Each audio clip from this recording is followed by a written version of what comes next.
Bonjour à tous, je suis Zara Tiago. Bienvenue dans votre JT sur Shokanawa, la web TV qui vous ressemble. C'est avec un immense plaisir que je vous retrouve pour ce nouveau rendez-vous. Ensemble, nous ferons le tour de l'actualité nationale et internationale, tout frais payé bien sûr.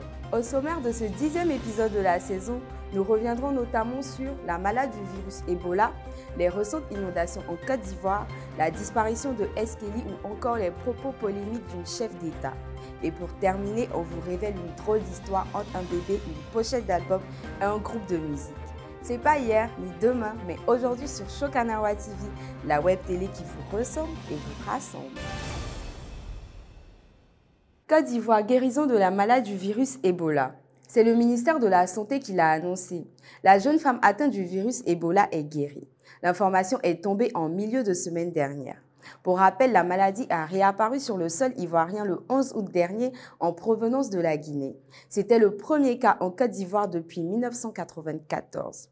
Le gouvernement ivoirien avait alors tiré la sonnette d'alarme et lancé une campagne de vaccination. 5000 doses ont été ainsi prévues à cet effet. Guérison d'accord, mais vaccination d'abord. Pluie diluvienne et inondations. À chaque fois qu'il pleut fort en Côte d'Ivoire, c'est le même scénario. Rues inondées, voies bloquées et surtout Ivoiriens désabusés. Le mercredi 25 août dernier, de fortes pluies se sont abattues sur le pays et notamment la ville d'Abidjan. Comme c'est souvent le cas, la Palmeraie située dans Abidjan Nord a encore été le théâtre de scènes vues et revues des piétons incapables de traverser les rues inondées ou encore des voitures poussées dans le ravin par la force du courant. Selon nos informations, il n'y aurait aucune victime contrairement aux années précédentes. Pour rappel, au moins 20 personnes avaient péri dans les inondations de 2018. Rappelons que ce n'est pas parce qu'il pleut que vous devez tuer Cabri. Pardonnez, lavez-vous. Passons à une nouvelle triste, la disparition de S. Kelly. S. Kelly n'est plus. C'est une bien triste nouvelle qui a animé les réseaux sociaux la semaine dernière, la mort de S. Kelly. Autour du tube Konami et la célèbre formule « À quoi ça sert le vieux ?», le Fontax chanteur a rendu l'âme le 25 août dernier. C'est dans la ville de Bouaké qui s'est éteint des suites d'une courte maladie. Par respect pour sa famille, nous avons décidé de ne pas vous présenter cette vidéo qui circule sur les réseaux sociaux où l'artiste vit péniblement ses derniers moments. Après Duxaga, Arafat, Erickson Le Zoulou, c'est un autre grand artiste du coupé-décalé qui s'en va. Salut l'artiste, au revoir champion.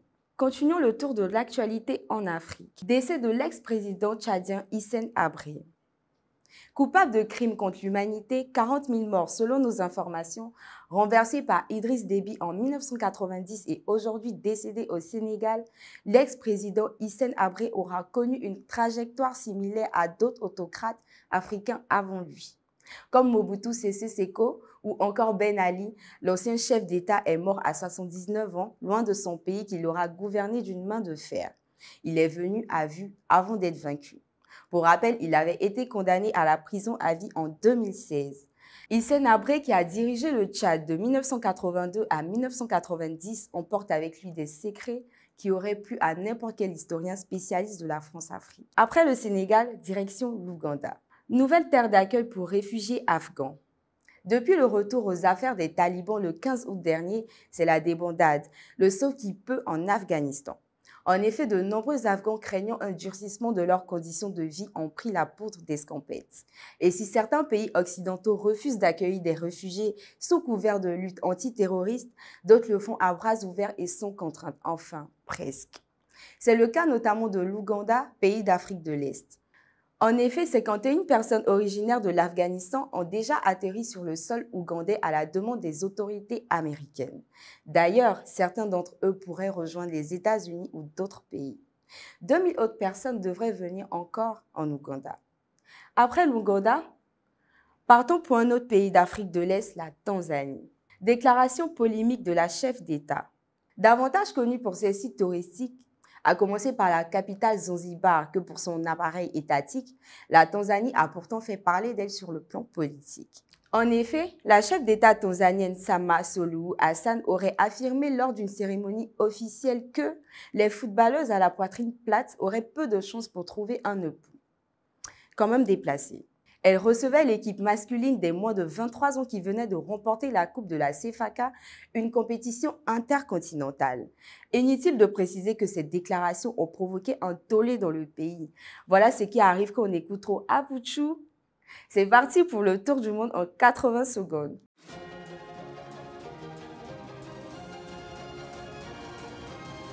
Mexique, extradition d'un baron de la drogue.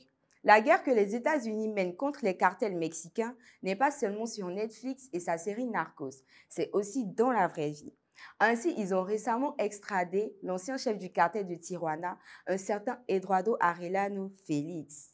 Mis en liberté après avoir purgé une peine de 13 ans de prison, l'homme de 64 ans a aussitôt été emprisonné dans une prison de haute sécurité près de la capitale Mexico. C'est ce qui s'appelle partir en prison sans passer par la case départ. Après le Mexique, direction les États-Unis. Un Nigérien bientôt à la tête de Def Jam Recordings. Son nom ne vous dit peut-être rien et pourtant, Tunji Balogun, américain d'origine nigériane, est un boss, un babaché. Dès le 1er janvier prochain, il prendra les commandes de l'un des plus célèbres labels de musique hip-hop, Def Jam Recordings. Pour rappel, Def Jam Recordings, c'est 2 Chainz, Big Sean, Feu DMX, Justin Bieber, Kanye West, LL Cool J, Rihanna, etc. D'abord stagiaire à ses débuts chez Warner Bros., le fondateur du label de la musique Keep Cool a ensuite gravi les échelons et travaillé notamment avec plusieurs artistes dont son compatriote, le génialissime Wizkid. Une preuve s'il en fallait une que le Nigeria domine l'industrie musicale depuis plusieurs années maintenant.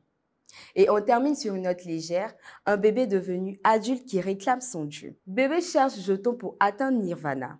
C'est une histoire rocambolesque qui pourrait presque faire sourire s'il n'y avait pas derrière de l'argent ou encore des accusations de pédopornographie.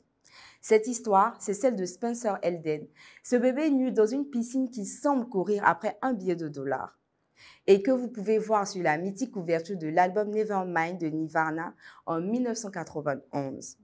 Au moment des faits, il avait seulement 4 mois. Aujourd'hui, âgé d'une trentaine d'années, le jeune homme porte plainte contre le groupe mythique de feu Kurt Cobain. Pour rappel, Nirvana, c'est ça.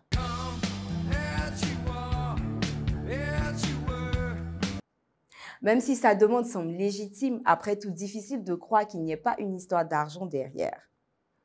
Avec les 150 000 $ de dommages et intérêts qu'il réclame. Le moment est venu pour réclamer le jeton que vos tantis et tontons vous ont donné, mais que votre maman a préféré garder. En parlant, moi aussi, j'ai des dettes avec mes parents. Voilà, c'est tout pour aujourd'hui. Rendez-vous vendredi pour votre nouvelle émission. Vendredi, on ne dure pas au champ. Faites passer le message et d'ici là, portez-vous bien et n'oubliez pas de vous abonner à notre chaîne YouTube. À très vite sur Chokanawa, la web télé qui vous ressemble.